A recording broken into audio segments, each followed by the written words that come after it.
नमस्कार दोस्तों, स्वागत है सभी का एक और नए वीडियो में। आज हम लोग सीखेंगे प्रकाश का परावर्तन। यदि वीडियो पसंद आए तो अपने दोस्तों को शेयर जरूर करना। तो आइए समझते हैं प्रकाश का परावर्तन किसे कहते हैं। तो जब प्रकाश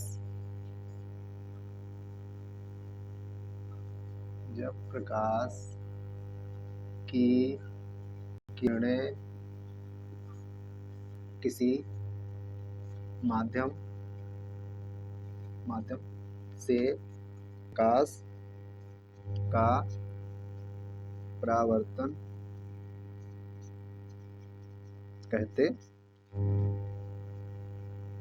तो जब प्रकाश की किरणें किसी माध्यम से चलकर किसी चिकनी या चमकदार सतह पर पड़ती हैं तो पड़ने के बाद में उसी माध्यम में वापस लौट जाती हैं। तो किरणों के उसी माध्यम में वापस लौटने की घटना को ही प्रकाश का परावर्तन कहते हैं।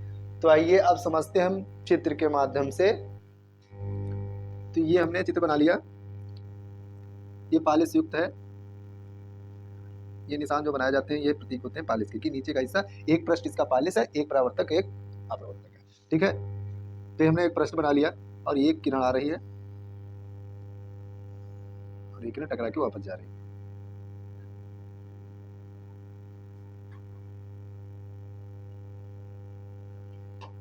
तो आइए अब चित्र के माध्यम से समझते हैं।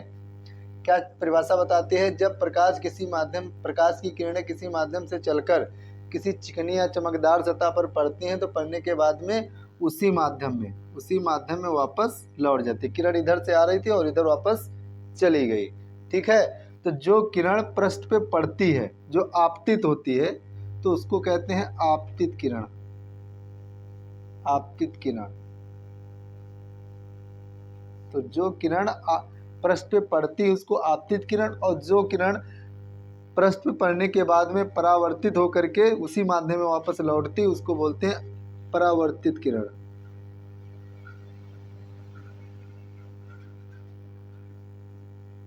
तो उसे क्या कहते हैं? परावर्तित किरण। ठीक है, उसके बाद में देखो, जिस बिंदु पे किरण पड़ती है या आपतित होती है उस बिंदु को बोला जाता है आपतन बिंदु।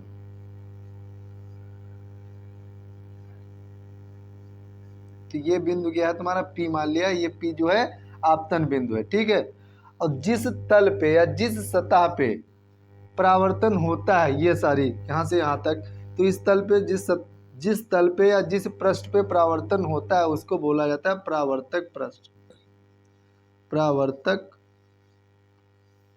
पृष्ठ।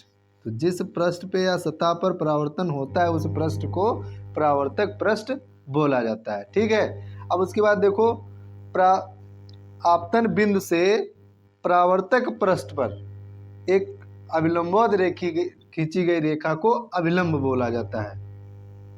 इसको क्या बोलते हैं? अभिलंब।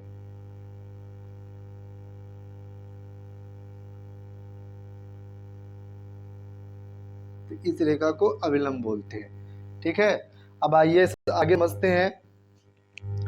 आपतित किरण तथा अभिलंब के मध्य बने कोण को बोला जाता है आपतन कोण। क्या बोला जाता है? आपतन कोण। और इसको आई से प्रदर्शित किया जाता है, स्मॉल आई से।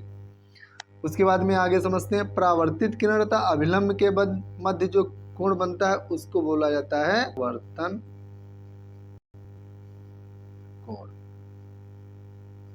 इसको स्मॉल आर से। तो समझ में आया बच्चों? आइए अब समझ लेते हैं आपतित किरण किसे कहते हैं। जो किरण तल पे पड़ती है या आपतित होती है उसी को बोला जाता है आपतित किरण। ठीक है, और जिस पृष्ठ पे परावर्तन होता है उसको बोला जाता है परावर्तक पृष्ठ, और जिस बिंदु पे किरण आपतित होती है उसको आपतन बिंदु बोला जाता है, और आपतित बिंदु से परावर्तक पृष्ठ के अभिलंबवत खींची गई रेखा को अभिलंब बोला जाता है। ठीक है, उसके बाद में आगे समझते हैं आपतन कोण किसे कहते हैं। तो आपतित किरण तथा अभिलंब के मध्य बने कोण को आपतन कोण बोला जाता है, तथा परावर्तित किरण तथा अभिलंब के मध्य बने कोण को परावर्तन कोण कहा जाता है। तो उम्मीद करते हैं सबके समझ में आया होगा। ठीक है, आगे नेक्स्ट वीडियो में हम पढ़ेंगे परावर्तन के नियम।